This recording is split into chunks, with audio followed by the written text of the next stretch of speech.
오늘 요한복음 17장은 십자가 고난 직전에 예수님께서 마지막으로 기도하시는 내용이에요.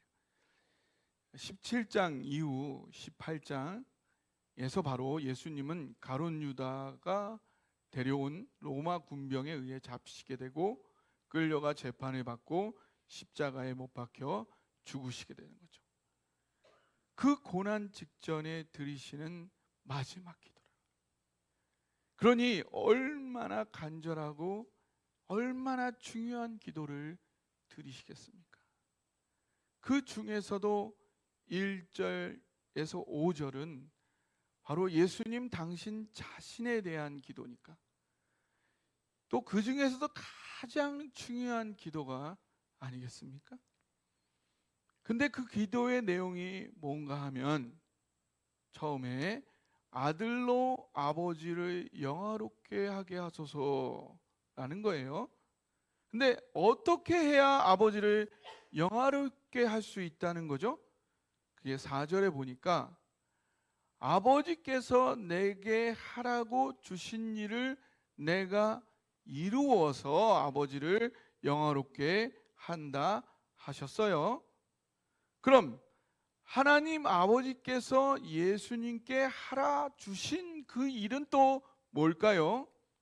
그 일이 뭐냐 하면 그게 2절에 보니까 아버지께서 아들에게 주신 모든 사람에게 영생을 주게 하시려고 만민을 다스리는 권세를 아들에게 주셨다 하셨어요. 곧 예수님께서 사람들에게 영생을 주심으로 하나님을 영화롭게 할 수 있다. 그렇게 할 수 있게 해달라 기도하고 계신 거죠.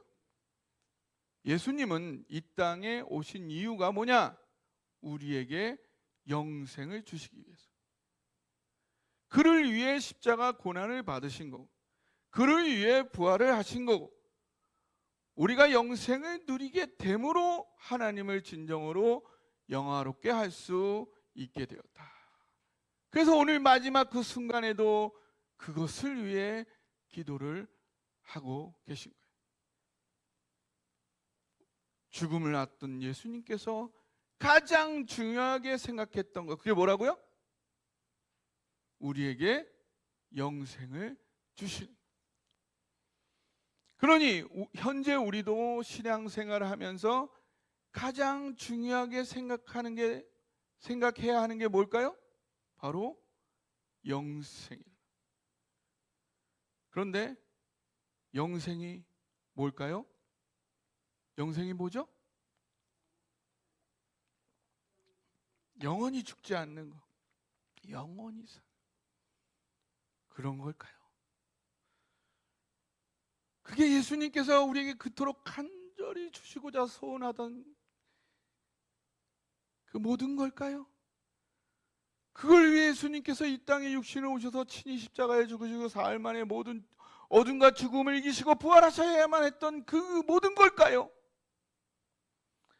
단지 영원히 사는 거라면요, 여기 중보기도실 좁은 방, 아니 중보기도실을 좁다고 하면 안 되겠죠. 중보기도실은 모든 것과 연결되는 넓은 곳이니까 중보기도실을 하지 말고요, 여기 좁은 방이 있어요. 한 평도 안 되는 좁은 방에다가 하얀 페인트 칠을 하고 거기다 여러분을 가두어두고 영원히 살게. 그게 영생일까요? 영원히 살잖아요. 그게 영생이에요? 그게 영생이에요? 그건 영원한 벌이잖아요.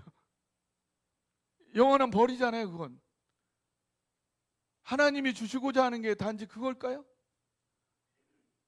단지 우리가 죽지 않고 영원히 사는 게, 그게 하나님이 정말 우리에게 주고자 하는 걸까요?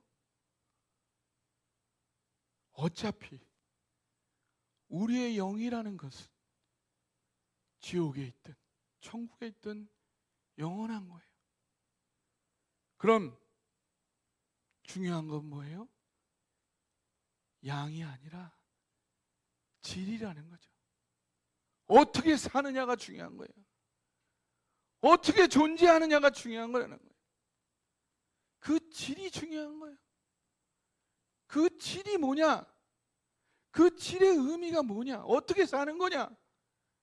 그게 오늘 요한복음 17장 3절에 나와요.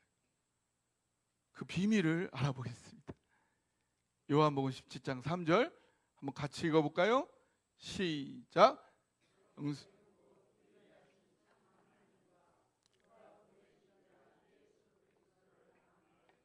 예. 곧 영생은 하나님을 아는 것이다. 하나님을 아는 것. 하나님을 어떻게 아느냐? 예수님을 통해야지만이 제대로 알 수 있다. 그래서 참 하나님과 그의 보내신 자 예수 그리스도를 아는 거라 그래요. 근데 여기서 안다는 건요, 헬라어로 기노스코라는 말이 있어요. 기노스코. 근데 이 기노스코라는 말이 어디에 쓰이냐 하면요, 누가복음 1장에 보면 가브리엘 천사가 마리아에게 나타나죠. 그럼 뭐라고 그러죠? 내가 잉태하여 아들을 낳을 것이다. 그러니까 마리아가 뭐라고 그래요? 아니요, 내가 사내를, 남자를 알지 못해요. 근데 아들을 잉태한다니요. 그래서 남자를 안다라는 말이, 안다 할 때 이때 기노스코라는 말을 써요. 또 구약에 보면 호세아 선지자가 호세아 4장에 이스라엘 민족들이 향해서 하나님을 아는 지식이 없다라고 야단을 쳐요. 그때 여기서 사용한 단어가 야다라는 말이에요. 야다, 히브리어로. 이 야다가 어디에 사용되냐면 창세기 4장 1절에 아담이 하와와 동침함에 가인은 하는, 동침한다는 말이 야다예요. 성경은요, 남녀의 성을 굉장히 고귀하게 봐요. 세상이 그걸 부정적으로 보는 거지, 성경은 고귀하게 보는 거고, 성경은 굉장히 투박한, 원시적으로 있는 그대로 보는 거예요. 즉 하나님을 아는 게 영생이라는 거죠. 사랑하는 두 남녀가 사랑 가운데 서로를 온몸으로 경험하여 아는 것처럼 그렇게 하나님을 아는 것이, 그게 영생이라는 거예요. 원래 사랑이라는 거예요. 여러분, 사랑을 머리로 알 수 있어요? 말로만 사랑을 알 수 있습니까? 하나님은 사랑이시잖아요. 그래서 하나님을 안다는 건 하나님의 사랑을 내가 직접 경험해서 안다. 이렇게 하나님의 사랑을 직접 경험하여 알아가는 거, 그게 바로 하나님께서 우리에게 주시려는 그 영생이라. 어떻게 우리가 하나님의 사랑을 경험해 가나요? 저는 고등학교 1학년 때 갑자기 어른이 되었고 혼자가 됐어요. 집이 은행에 넘어가고 친척들이 아무도 저를 만나지 않았어요. 갑자기 인생에 저 혼자가 됐어요. 제가 어른이 됐고 모든 걸 제가 결정해냈고 모든 걸 제가 책임져야 됐어요. 갑자기 친척들이 아무도 저를 반가워하지 않았어요. 인생 저 혼자 살아야 했어요. 형님도 저를 반가워하지 않았어요. 저 혼자 모든 걸 책임져야 했어요. 고등학교 1학년 때. 근데 어느 날 성경 속에서 창조자 하나님이 나를 위해 십자가에 죽으셨다는 사실을 알게 됐어요. 와우, 내가 혼자가 아니구나. 창조자 하나님 나를 위해 죽으셨구나. 나의 구원자시구나. 이 사실로 눈물을 흘리며 너무 기뻐했어요. 하나님의 사랑이 너무 감사했어요. 저의 빛이 됐어요. 그리고 그 이후에 제가 기도하는 대로 하나님 응답해 주셨어요. 그리고 내가 문제가 있을 때마다, 인생의 고비마다 말씀으로 응답해 주셨어요. 하나님 살아계시구나. 내가 필요할 때 사람을 만나게 해주셨어요. 그리고 내가 어렵고 힘들 때 제가 도저히 못하던 것을 해내게 하셨어요. 승리를 경험하게 하셨어요. 그리고 지금까지 계속 어렵고 힘든 문제들을 모두 다 해결해 주시는 해결자가 되어주셨어요. 그렇게 하나님의 사랑을 점점 더 깊이 경험해 가는 거예요. 그게 영생입니다. 그렇게 하나님의 사랑을 점점 더 경험해 가게 하기 위해서 예수님이 이 땅에 오셨다. 근데 우리 아이가요, 우리 작은 아이가 나는 우리 엄마를 하늘만큼 땅만큼 사랑해 라고 이렇게 말을 해요. 이 꼬마가 엄마를 얼마나 안다고 하늘만큼 땅만큼 사랑해 라고 할까요? 이 아이도 엄마의 사랑을 몇 년 이렇게 경험하면서 알게 된 거죠. 엄마의 품에 안겨서 수없이 그 젖을 먹으면서 또 엄마가 똥오줌 싼 기저귀를 수없이 갈아주면서 엄마가 나를 정말 사랑하는구나, 나를 그저 있는 모습 그대로 사랑하는구나, 아무리 내가 똥을 싸고 오줌을 싸도 하나님 엄마가 나를 사랑하는구나, 그걸 경험해서 엄마의 사랑을 경험해서 알게 되는 거죠. 그렇지만 그 꼬마 아이가 엄마는 나를 정말 사랑한다는 그 한마디를, 그 한마디의 뜻을, 그 뜻을 다 알고 있을까요? 다 알고 있어요? 그 뜻을 다 알지는 못하죠. 언제쯤 돼야 그 아이가 그 뜻을 다 알 수 있을까요? 아마 그 아이도 엄마가 되었을 때야. 수 없는 밤을 지새면서 그 어린 생명을 위해 수없이 땀과 눈물과 피를 쏟은 후에야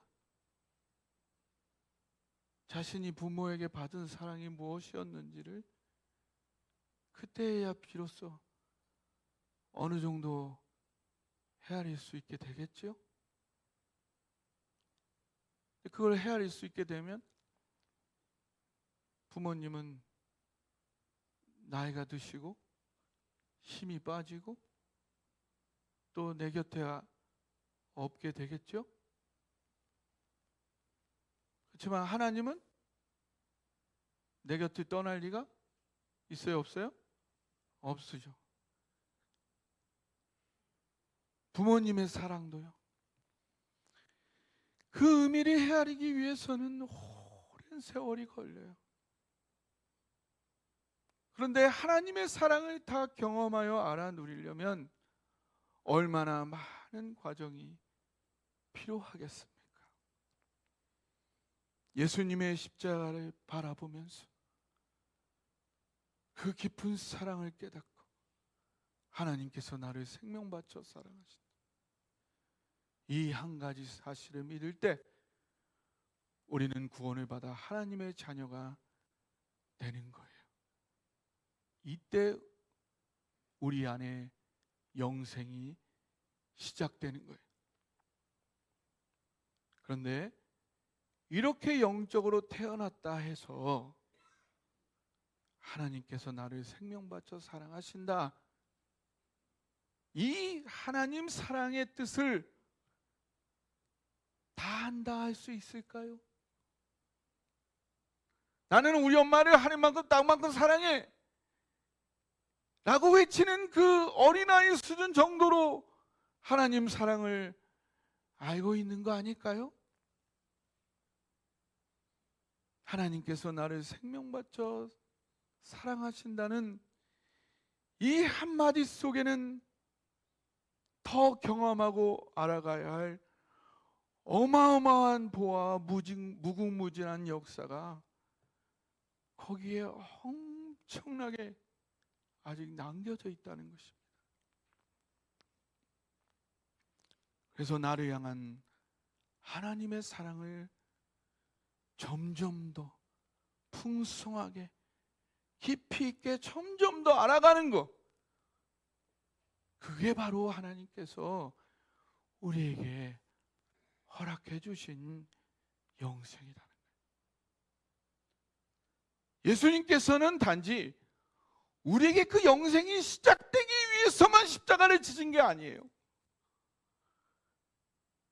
그것만을 위해서 그 고생을 하신 게 아니란 말입니다.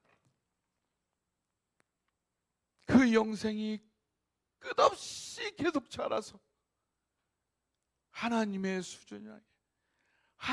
수준까지 이룰 수 있게 위해서 그 모든 대가 지불을 하신 거예요.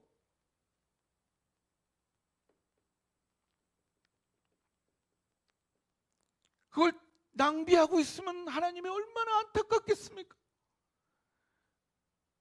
여러분은 여러분의 자녀를 위해서 수업료를 1조 원을 냈는데 여러분의 자녀는 100만 원어치만 쓰고 있어요. 그럼 얼마나 아까워요? 그런 거예요. 그런 거예요. 그거보다 더 아까운 거예요. 얼마나 아까워요? 얼마나 아깝습니까? 여러분이 누려야 할 어마어마한 것들이 남아있는데 맛만 보고 말는다. 얼마나 아깝습니까? 그래서 예수님께서 말씀하셨습니다. 요한복음 10장 10절에 같이 읽어볼까요? 여러분이 한번 읽어주시겠어요? 시작.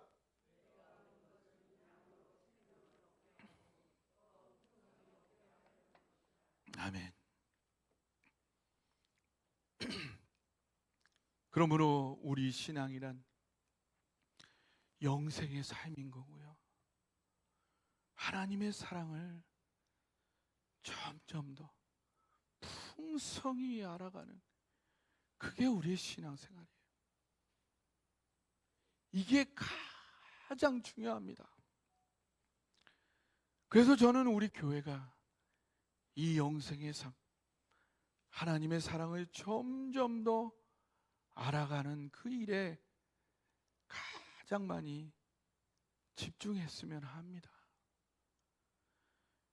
여러분, 여기 가짜 씨앗 100만 개가 있고요, 여기에 진짜 씨앗 1개가 있어요. 100만 개, 가짜 씨앗 100만 개, 진짜 씨앗 1개. 결국 어떤 씨앗이 열매를 맺고 계속 이어지게 될까요? 어떤 씨앗이 열매를 맺고 이어지겠어요? 진짜 씨앗 1개가 이어지겠죠? 저는 진정한 신앙생활을 하는 한 분이 정말 소중하다고 생각합니다.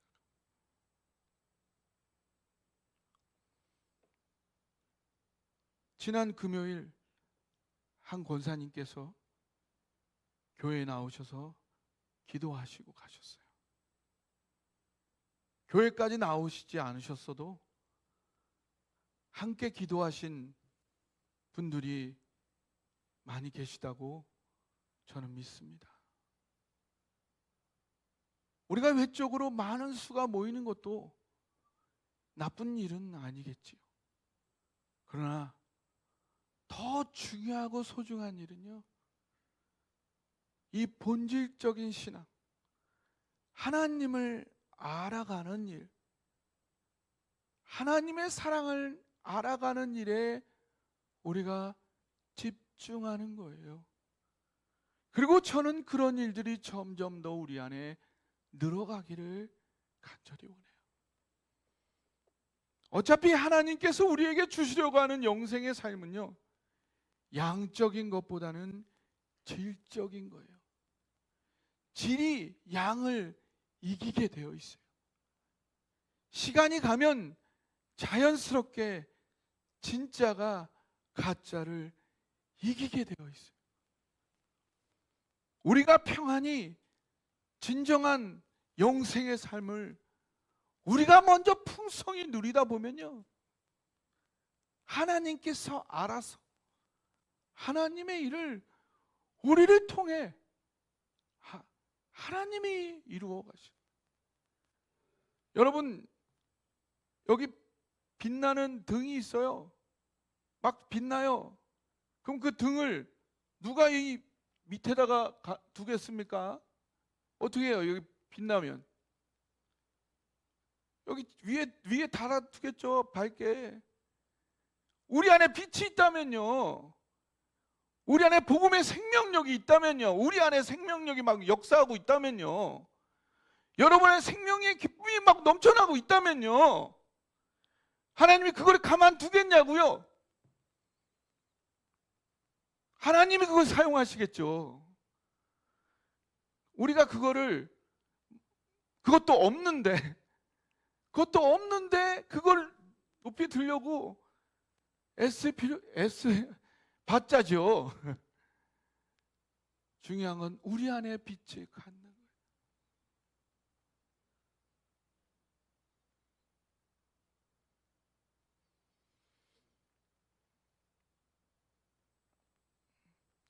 지금 여기까지도요, 하나님께서 인도해서 여기까지 왔잖아요.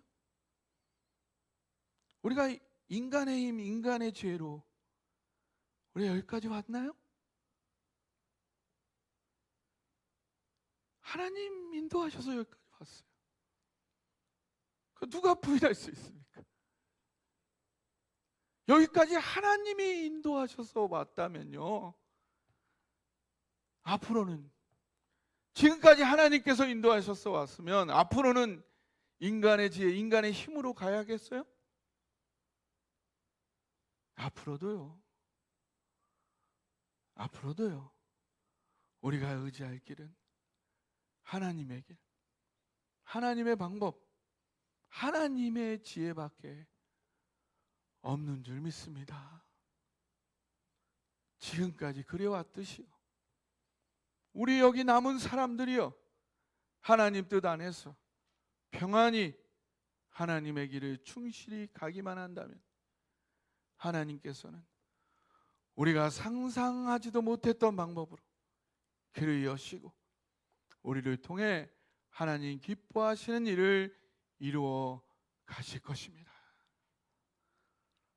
많은 분들이 한국교회 성장이 멈추었다, 오히려 감소하고 있다, 코로나 이후 급격히 축소하고 있다, 걱정들 해요. 그래서 저는 과연 그럴까 싶어요. 저는 오히려 70, 80년대가 아주 특별한 때가 아니었나 생각해요. 그때는 교회만 세우면 사람들이 몰려들고 교회가 성장을 하고 하나님께서 특별히 한국에 부흥을 주셨던 때예요. 그리고 지금은 오히려 평범한 보통의 때가 되었다. 그때가 특별한 때고 지금이 보통의 때다. 그때가 보통의 때고 지금이 나쁜 때가 아니고, 그때가 특별한 때고 지금이 그냥 보통의 때다. 이 보통의 때는 이제 우리의 들뜬 마음을 가라앉히고 차분히 기본으로, 본질로 돌아가야 한다. 멀리 내다보고 기본을 다지고 내실을 튼튼히 해야 한다. 교회의 기본과 내실은 뭐예요? 바로 진정한 신앙의 삶. 사실 교회에 사람이 많이 모이면 힘이 나지요. 그래서 교회가 성장하기도 해요. 그러나 그것이 신앙의 본질을 흐리게도 하지요. 어쩌다 보면 사람이 많이 모여서 교회 생활을 하는 건지, 정말 신앙이 있어서 교회 생활을 하는 건지 분명하지 않을 때도 많이 있었거든요. 70, 80년대에 특별할 때는, 그 특별하게 많이 모일 때는 신앙 때문인지 사람들 때문인지 그 구별하기가 오히려 힘들었었거든요. 이제 앞으로 보통의 때는요, 신앙 때문에 교회 생활을 하게 되는 게 점점 더 분명해지게 되어 있다는 거예요. 여러분이 그걸 분명히 아셔야 돼요. 다른 걸로는 이제 교회 생활을 하지 않을 거예요. 그 신앙의 본질이 분명해지게 되어 있어요. 그래서 이제 보통의 때는 양적이고 외적인 것보다는 우리가 더욱 신앙의 본질과 그 실제에 충실할 필요가 있는 겁니다. 우리 교회가 정발산으로 이전한 지도 이제 6개월이 넘었습니다. 처음 이곳에 왔을 때 교통도 좋고 상점, 음식점도 많고 모든 게 편리해서 참 좋았어요. 그런데 차츰 지내면서 어린이들이 주일 베델교회 오는 주일학교 학생 외에는 거의 볼 수가 없었어요. 그 주말 외 평일에는 청소년들도 보기 어려웠습니다. 이 지역은 완전 상업지역. 사람이 적지는 않지만 서울 중심처럼 아주 넘쳐나는 지역은 아니에요. 많은 상점과 음식점이 계속 바뀌고 있었어요. 여기서 유지되는 것 자체가 아주 대단한 지역이에요. 여기가 무엇을 하든지 그리 만만한 지역은 아니라는 거죠.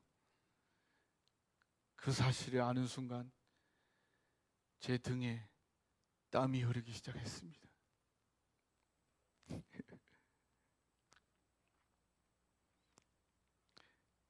우리 교회가 정발산보다는 지축역 쪽으로 이전해야 했다는 목사님이 계세요. 거기가 도시 개척의 가장 이상적인 지역이라고, 교회 이전에는 지역적 고려가 가장 중요하다고. 그 목사님은 개척 10년 만에 교인이 1000명 넘게 성장한 근래 보기 드문 성공을 거두신 분이세요. 여러분, 제가 후회를 할까요? 안 할까요? 후회하지 않습니다. 후회하지 않아요. 왜냐하면요, 일단 지축역으로 갔으면요, 저와 사모님은 아마 학원이나 보육시설을 지금 운영하고 있었을 거예요. 아마 사람은 더 많이 모일 수 있었겠죠.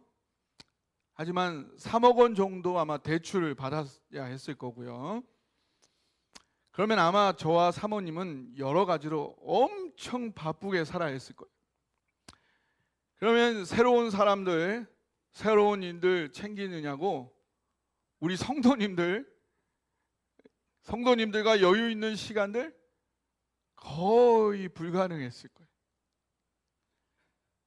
그래서 제가 봤을 때 여기 정발산으로 이전한 거는 우리 성도님들을 위한 하나님의 엄청난 배려라고 생각이 드는데, 하나님 참 좋으신 분이시죠? 그리고요, 지금은 보통의 때잖아요. 저한테 그 말씀하신 그 목사님은 10년 만에 1000명 넘는 성장을 이루셨지만 여전히 7, 80년대 특별한 때의 목회를 하고 계신 거거든요. 물론 대단한 분이시고요, 제가 감히 따라갈 수 없는 훌륭한 분이시지만요, 하나님 저에게는 보다 여유 있게 교회의 기본을 다지고 멀리 내다보고 장기적으로 교회의 미래를 준비하라는 그런 인도를 저는 느낍니다. 이 지역이요, 엄청난 잠재력, 수용력이 있습니다. 아마 통일이 되고 열차가 유럽까지 연결이 되고 동아시아, 세계의 허브가 되어야 아마 이 지역의 모든 역량이 다 발휘될 수 있을 겁니다. 그런데 아마 그 모든 일들이 이루어지려면 기적같이 모든 것이 다 풀린다 해도 아마 몇십 년 후에 그 일들이 이루어지겠죠. 하지만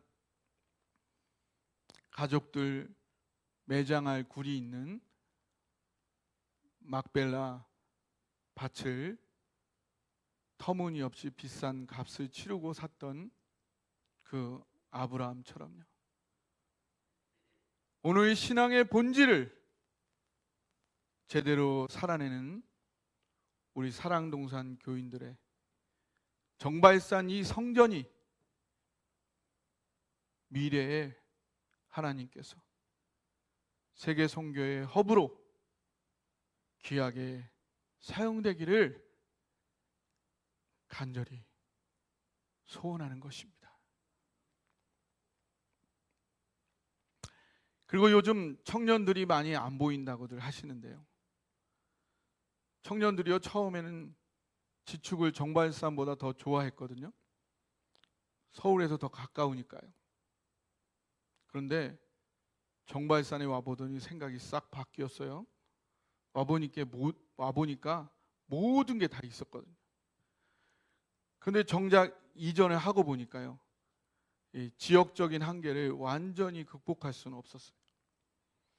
기존의 우리 교회 청년들은 정발산 성전에 와서 지내기가 나쁘지 않았는데 새로운 친구들을 여기까지 오라고 하기는 이 지역적인 한계가 극복하기가 쉽지 않았어요.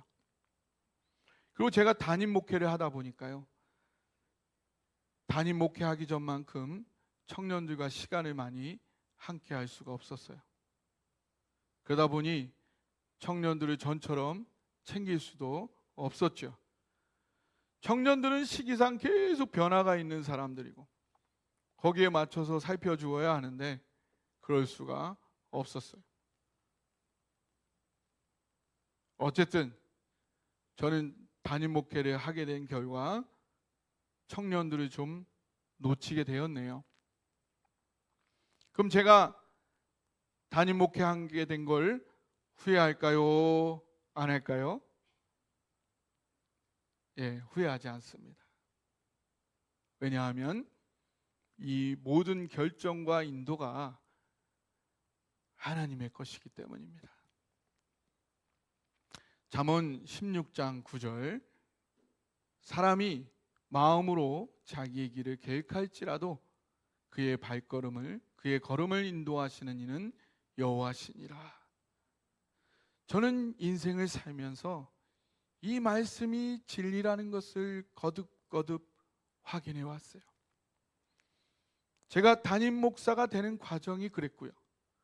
우리 교회의 모든 결정 하나하나에도 하나님의 손길이 있었다 생각합니다. 그래서 하나하나의 결정에 제가 생각하는 최선을 다하지만 그 결과에 대해 하나님의 인도를 인정하고 받아들이며 그 안에서 또 최선을 다해 왔어요. 저는 담임 목회의 결과 청년들을 조금 놓치긴 했지만 사랑동산 성도님들을 얻었습니다. 그래서 여러분이 제게는 소중해요.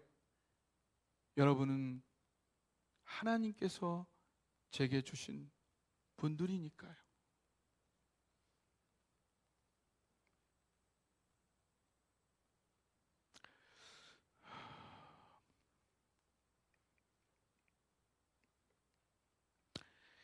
이제 사랑동산교회 안에서는 어른이나 젊은이나 나이의 구별이 없어요. 이제 제게 정말 소중한 건 나이에 상관없이 한 분 한 분과 진정한 신앙생활을 하는 겁니다. 하나님의 사랑을 경험하는 영생의 삶을 점점 더 풍성히 누려가는 거예요. 그렇다고 제가 청년 사역의 현장을 잃어버린 건 아닙니다. 저도 담임 목회에 많이 적응이 되었고 코로나도 끝났고 청년 사역의 현장으로 다시 열심히 나가려 합니다. 나가지만 여러분을 끌어안고 함께 가려 합니다. 이제는 여러분의 담임 목사로서 청년 사역을 하려 하오니 여러분 제게 힘이 되어 주시기 바랍니다. 이제 몇 주 동안 신앙이란 무엇인지 그 기본을 점검하는 말씀들을 여러분과 함께 상고해 보기 원합니다. 이 말씀들을 통해 하나님의 사랑을 알아 누려가는 그 영생의 삶이 여러분과 저에게 더욱 깊어지고 풍성해지기를 주님의 이름으로 축원합니다.